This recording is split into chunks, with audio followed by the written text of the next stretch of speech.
সকালবেলা যখন ছাদে যাচ্ছিলাম দেখতে পেলাম স্নেক প্ল্যান্টের এই ডালটা থেকে পুচকি একটা চারা বেরিয়েছে। এই ডালটা আমি 3 মাস আগে বসিয়েছিলাম, ভেবেছিলাম হয়তো কোনো চারা বেরোবে না, বাট এটা থেকে দেখলাম ফাইনালি চারাটা বেরিয়েছে।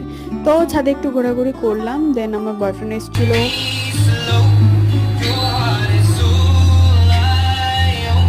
তো ডিম টোস্ট করে খাওয়ালো অ্যান্ড সঙ্গে গানও শুনছিলাম বেশ কিছু, তারপর একটু ওয়েব সিরিজ দেখলাম।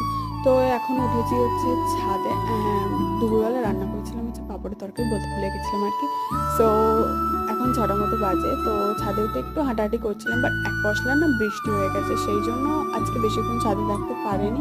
একটু কটা অ্যাস্থেটিক হচ্ছে ক্লিপিংস নিচ্ছিলাম, আমার বেশ ভালো লাগছিলো এই সময়টা ক্লিপিংসগুলো নিতে। তো এই ময়শ্চারাইজারটা মাকে হচ্ছে খুলে দিচ্ছিলাম, কারণ আগেরটা মা শেষ করে ফেলেছেন, যদিও আমি এইসব কম মাখি, আমার মা বেশি মাখে, ওনার এটা দরকার। তো চপের দোকানে এখন দাঁড়িয়েছি, বিভৎস ভিড়।